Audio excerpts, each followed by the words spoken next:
Hello viewers, আসসালামু আলাইকুম। কেমন আছেন? আশা করি সবাই ভালো আছেন। আপনারা জানেন যে অনলাইন অন্নপূর্ণ ভান্ডার অনলাইন আবেদন হবে, এরকম আপনাদের মানে বিজ্ঞপ্তিতে বলা রয়েছে, কিন্তু আপনার এখনও পর্যন্ত অনলাইন অ্যাপ্লিকেশান চালু হয়নি। এবার আপনারা যাচ্ছেন যে দেখছেন যে অন্নপূর্ণ ভান্ডারের যে অফিসিয়াল ওয়েবসাইট, সেখানে গিয়ে চেক করছেন যে অন্নপূর্ণ ভান্ডার বাস্তবে অনলাইন অ্যাপ্লিকেশান ছেড়েছি কি ছাড়েনি। তো আপনারা জানাতে চাই যে অন্নপূর্ণা ভান্ডারে আরেকটি অর্থাৎ দ্বিতীয় একটি ওয়েবসাইট অর্থাৎ লঞ্চ করা হয়েছে। এটা সেটা নিয়ে আমরা আজকের এই ভিডিও। চলেন অন্নপূর্ণা ভান্ডারের ওয়েবসাইট অর্থাৎ দ্বিতীয় ওয়েবসাইটটি কীভাবে আপনি খুঁজে পাবেন, বা সেখান থেকে কি আপনি আদতে মানে অনলাইনে অ্যাপ্লাই করতে পারবেন না পারবেন না। এর জন্য আপনাকে প্রথমে যে ওয়েবসাইট যাচ্ছেন, আপনারা সর্বপ্রথমে আপনারা যাচ্ছেন অন্নপূর্ণা, এখানে সোশ্যাল সিকিউরিটি wp.gov.in, এখানে গিয়ে সার্চ করছেন এবং পুরাতন যে ওয়েবসাইটটা দেখতে পাচ্ছেন সেই ওয়েবসাইটে যাচ্ছেন। ওয়েবসাইটে যাওয়ার পরে এখনও এখানে কোনো তথ্য এখনও আসেনি এবং অনলাইন অ্যাপ্লিকেশনের ব্যাপারে কোনো এখানে তথ্য দেখতে পাবেন না। এখানে দেখতে গেলে আপনার track application status, download form English, download যোজনা ফর্ম বাংলা, হিন্দি, অর্থাৎ 3টি ভার্সনে এখানে আপনার ডাউনলোড করতে পারবেন ফর্ম, যে অন্নপূর্ণা ভান্ডারের অফলাইন প্রসেসে। তো এখানে গিয়ে আপনি চেক করছেন যে অন্নপূর্ণা ভান্ডারের ফর্ম চালু হয়েছে, অনলাইন অ্যাপ্লিকেশান চালু হয়েছে কি হয়নি।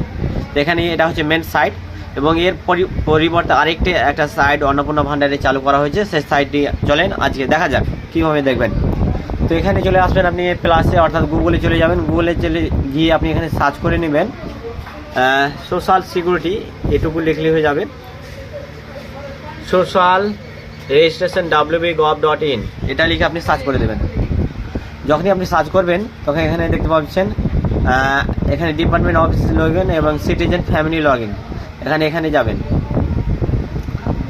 এখানে গিয়ে আপনার যেটা আপনাকে দেখাবে, তো এখানে দেখতে পাচ্ছেন government of West Bengal family level date data collection portal Annapurna Yojana. তো এখানে আপনি যে অন্নপূর্ণা ভান্ডারের যে দ্বিতীয় ওয়েবসাইট, এটা হচ্ছে দ্বিতীয় ওয়েবসাইট। এবার আপনি অ্যাক্সেস সিটিজেন পোর্টালে যাবেন। পোর্টালে গিয়ে দেখবেন এখানে আপনার অর্থাৎ যতগুলো ডিস্ট্রিক্ট রয়েছে আপনার পশ্চিমবঙ্গের ভিতরে সব রকম ডিস্ট্রিক্ট এখানে সিলেক্ট করা রয়েছে, এবং এখান থেকে আপনি সেটা অর্থাৎ ফর্মটা ফিল আপ করতে পারবেন। তো আপাতত এখনও এখানে মানে পাবলিকলি এখানে ছাড়িনি, অর্থাৎ কোনো অনলাইনে ইসের জন্য ছাড়িনি। এটা একটা কারণ হতে পারে, আমি কথা অনুযায়ী বলতে পারি। যেমন এখানে আপনি যে এই কারণেই ছাড়েনি, যেমন এখন যদি আপনার ছেড়ে থাকে তার আপনারা দেখবেন, লক্ষ্য করবেন যে অফলাইন যে ফর্মগুলো জমা দিচ্ছে এবং এখান থেকেই মানে অফিসিয়ালি যেটা রয়েছে এখান থেকে লগ ইন করে তারা ফর্মটা এন্ট্রি করছে, এবং এন্ট্রি করার পরিবর্তে আপনার এবং সেটি হচ্ছে। তো এবার ধরেন আপনি যখন এটা অনলাইন পাবলিকাল করে দেবে তখন আপনার মানে ওই সার্ভারটা ডাউন হয়ে যাবে, এবং 3 তারিখের পর থেকেই আপনি এটা আশা করা যায় যে ছেড়ে দিতে পারে ফর্মটা, অনলাইন অ্যাপ্লিকেশানটা। আশা করি এই পর্যন্ত আপনারা বুঝতে পেরেছেন, এবং দ্বিতীয় ওয়েবসাইট যেটা সেটা আপনারা আশা করি খুঁজে নিতে পারবেন।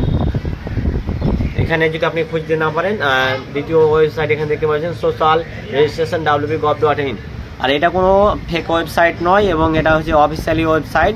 এবং এখানে যেহেতু অফিসিয়াল ওয়েবসাইট মানে এখানে বুঝতে গিয়ে এখানে ধরতে হবে gov.in, যেটা মানে সরকারি ওয়েবসাইটে .in থাকবে, gov.in, অর্থাৎ গভর্নমেন্ট ইন্ডিয়া সিটিজেন, এটা থাকবেই। তো এটা কোনো ভুয়ো ওয়েবসাইট নয়। তো আজকের ভিডিওটি এই পর্যন্ত। যদি কোনো জায়গাতে বুঝতে সমস্যা হয় নিশ্চয়ই কমেন্ট করে নিশ্চয়ই জানাবেন।